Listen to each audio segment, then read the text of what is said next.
Why do so many riders crash or run wide on curves? There's a saying that 90% of bikers fail in curves because of this. So what is this? In one word, panic. Typically, it comes from target fixation or entering a turn too fast. The good news is that you can overcome these curve killers. Here are 7 tips to help you conquer curves confidently and avoid becoming part of that statistic. Number 1. Look where you want to go. Your bike goes where your eyes go. Target fixation, staring at the wrong thing, is the number 1 reason riders blow a curve. If you catch yourself looking at the guardrail, oncoming traffic, or the ditch, guess what? You're likely to head straight toward it. To beat this, train yourself to look through the turn at your desired exit line. Keep your eyes up and focused far ahead, not down at the road right in front of you. This takes conscious effort at first, especially when a turn tightens and the instinct is to look at the scary edge of the road. Force yourself to turn your head and look where you actually want to go. Your bike will naturally follow. By keeping your eyes on the prize, you'll dramatically reduce the chance of panicking and running wide. Number 2, slow down before the curve. One big cause of panic in corners is simply going in too fast. Beginners especially tend to charge in and then realize mid-corner, uh-oh, too hot. At that moment, panic sets in. The bike feels like it's going to drift wide, and the rider either stands it up or hits the brakes and down they go, or off the road they go. The trick is to set yourself up for success. Slow down to an appropriate speed before you tip into the turn. Use your brakes while the bike is still upright and straight. This way, you enter the curve feeling in control, not at the edge of your limits. It's far better to enter a bit slowly and accelerate out than to come in blazing and then panic. Remember the saying, slow in, fast out. By scrubbing off speed ahead of time, you won't have that fail moment halfway through the bend. Number 3, use countersteering. Countersteering is the fundamental technique to make a motorcycle lean and turn quickly. Yet some riders don't fully grasp it, or they hesitate to really press the handlebars. If you find yourself not turning sharply enough, you might not be countersteering assertively. The concept is simple. To turn right, push the right handlebar forward. This causes the bike to lean into the turn. Many failed curves happen because the rider just tries to lean with their body or tug the bars in the wrong direction, and the bike doesn't turn as needed. Don't be afraid to push on that bar your bike is designed to respond to. Practice countersteering on gentle curves or in a parking lot slalom to get the feel. When you approach a real curve that tightens up, a firm countersteer input will lean the bike more and carve a tighter line. It's like steering into the problem instead of away from it. Mastering countersteering gives you confident control in turns and helps prevent the classic run-wide scenario.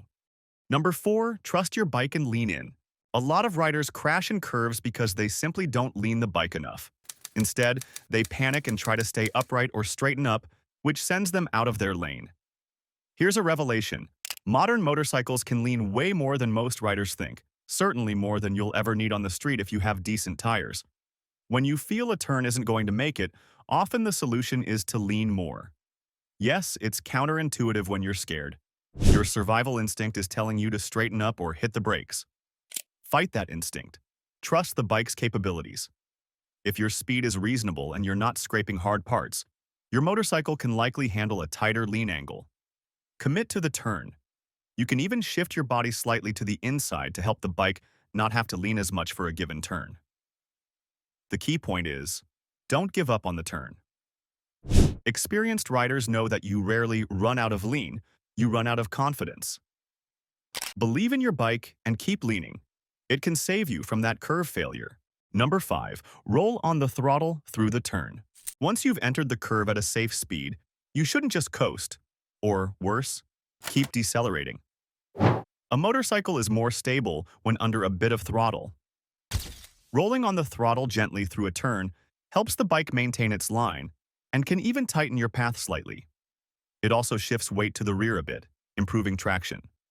Many riders who struggle in turns make the mistake of chopping the throttle while leaned over. The bike then feels unsteady or wants to stand up. The proper technique after you've slowed and leaned in is to smoothly roll on a little gas to carry you through and out of the curve. Not enough to accelerate hard, just enough to feel the bike pulling itself. It's amazing how much more planted and predictable the motorcycle feels with maintenance or slight increasing throttle. It also sets you up to accelerate out of the curve once you hit the exit. Remember, brakes are for before the turn, throttle is for through and out. Keeping that gentle drive going will prevent many mid-curve falters. Number 6. Avoid abrupt braking in the turn. Sometimes things don't go as planned. Maybe you did come in too fast or an unexpected hazard appears in the middle of a turn. Grabbing a handful of brakes while leaned over is almost guaranteed to make the bike stand up or even cause a skid. It's one of the top reasons riders crash in curves. The general rule is, do your braking straight up, and in a turn, try to just ride it out with throttle control. If you absolutely must slow down mid-corner, the better technique is to gently ease off the throttle and, if you have to, apply a little rear brake or very smooth front brake. Upright the bike a bit if possible before braking hard. Ideally, though, you want to avoid needing brakes in a turn by setting your speed beforehand. Abrupt braking mid-lean is a symptom of earlier mistakes and a recipe for failure. Number 7. Practice and build your comfort. At the end of the day, the way to stop failing in curves is to practice taking curves correctly. Find a safe environment to hone your skills. This could be an empty parking lot with some cones to simulate curves, or a quiet stretch of twisty road that you ride multiple times at a sane pace. Focus on the fundamentals from these tips. Look through the turn, set entry speed, countersteer, lean, and roll on the throttle.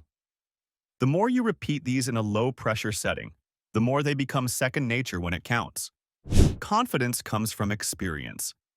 As you practice, start gently and then gradually challenge yourself with tighter lines or a bit more speed to expand your comfort zone.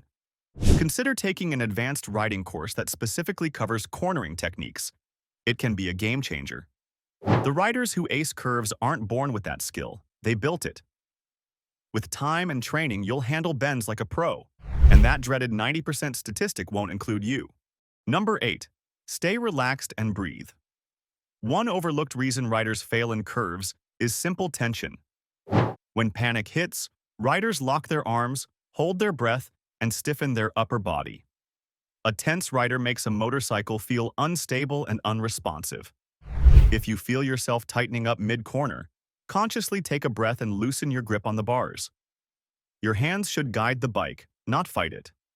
A relaxed body allows the suspension and tires to do their job properly. Even experienced riders use breathing as a reset when a corner feels sketchy. Exhale, drop your shoulders, and let the bike flow through the turn. Staying loose keeps your input smooth and prevents overreactions that cause crashes. Calm body, calm bike. When you control your tension, you control the turn.